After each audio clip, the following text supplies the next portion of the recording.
Bonjour, je vous propose aujourd'hui une vidéo d'analyse technique de CMC Markets. Alors, il s'agira du Nikkei. Voilà où nous en sommes sur le Nikkei, l'indice vedette japonais des 225 plus grosses capitalisations boursières. Nous sommes très bien orientés, regardez plutôt, nous sommes au-dessus d'une moyenne mobile à 7 séances, nous sommes également au-dessus d'une moyenne mobile à 20 séances, donc celle-ci étant croissante, on est clairement en tendance haussière. En plus, ici, on peut voir que le MACD est au-dessus de son signal, ce qui est bon signe. Le stochastique est dans sa zone de surachat, au-dessus de son signal, c'est très bien.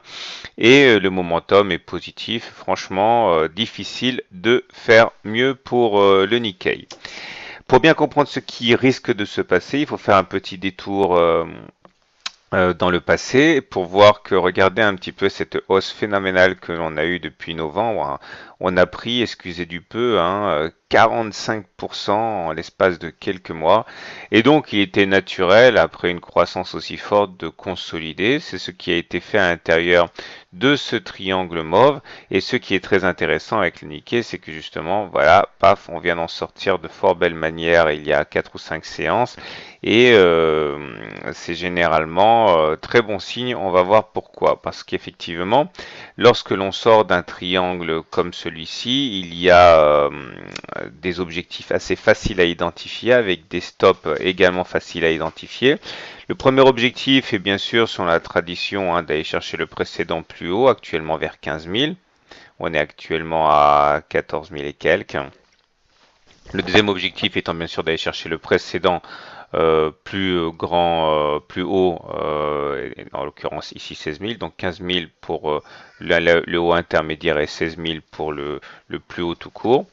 Et puis si on applique la théorie des triangles, là aussi nous avons des objectifs assez intéressants à rallier. Le premier consistera à tracer une parallèle à la base du triangle, c'est-à-dire aller chercher cet oblique-là, le haut de ce nouveau canal, un peu moins que 16 000. Le deuxième serait de reporter l'oblique cette fois-ci par rapport au plus haut, donc aller chercher les 17 000 et quelques. Et puis l'objectif le plus ambitieux serait de prendre donc la hauteur maximale de la première oscillation, là entre ce plus haut et la base, que l'on va reporter au niveau du point de cassure du triangle, ce qui nous donne un objectif très intéressant, proche de 18 000 points sur le Nikkei. Tout en sachant que les bons points d'entrée sont au contact de la M7, puisqu'actuellement on est en train de rebondir dessus. Un autre bon point d'entrée serait le pullback ou le throwback, ça dépend comment on veut l'appeler, sur la base du triangle, donc vers les 14 000.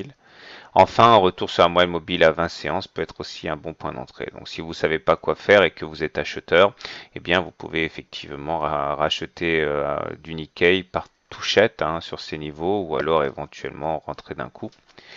Vous aurez également à cœur de mettre un stop loss et si vous êtes acheteur, si on passe en dessous de la moyenne mobile à 20 séances, ce serait quand même un très mauvais signe.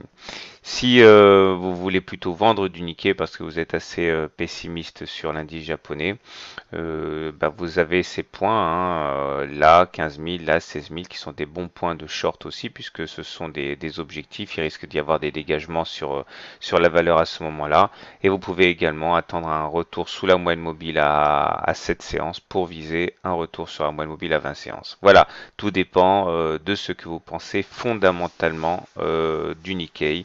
L'analyse technique vous permettra d'optimiser vos points d'entrée et vos points de sortie. Voilà, je vous souhaite une bonne journée et à très bientôt pour une autre analyse technique.